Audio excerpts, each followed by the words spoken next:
I'm going to put an underlayer of transparent oxide red in there. And I'll just get some onto the panel, and then I'll use my paper towel to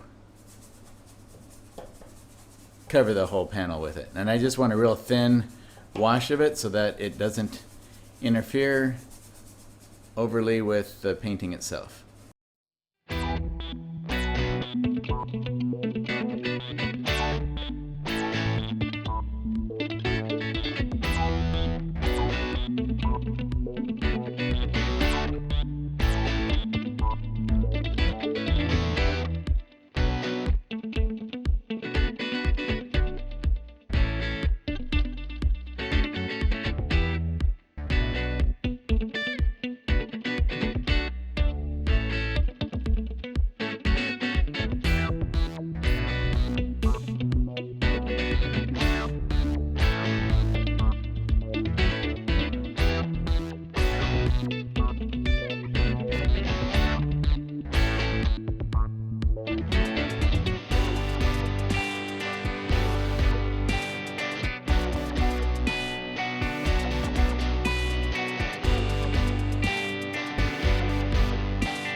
So when I go back and forth between the transparent oxide red, the quinacridone red, the alizarin crimson, ultramarine blue, and the sap green, when I'm working on these darks, it's just to give me a variety of dark, where it's a little bit cooler, a little bit warmer, like in here.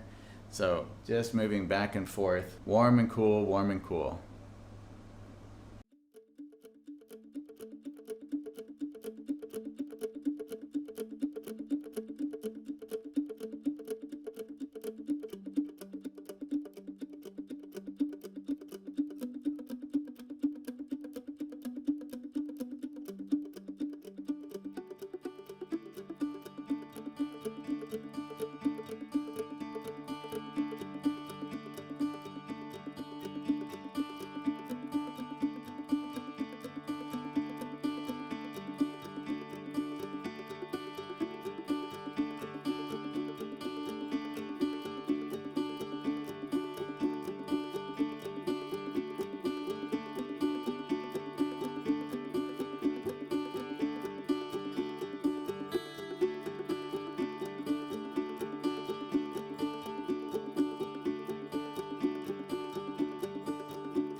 So when I put in a color like that, it's kind of over here in the more obscure areas, I have to be very careful with the value and color.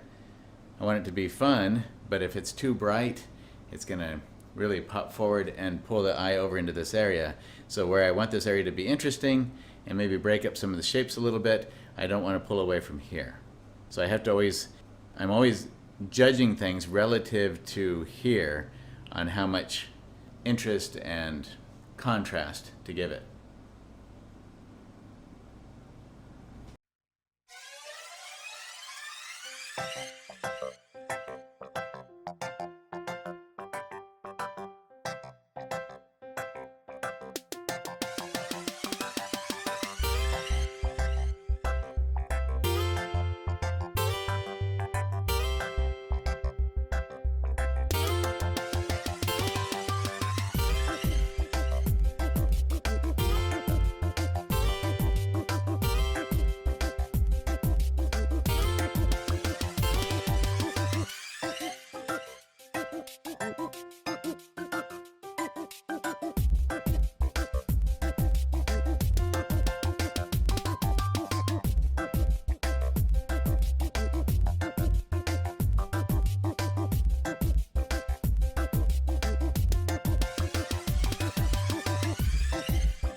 all of you, this was a lot of fun. I hope every one of you has as much fun painting it as I did.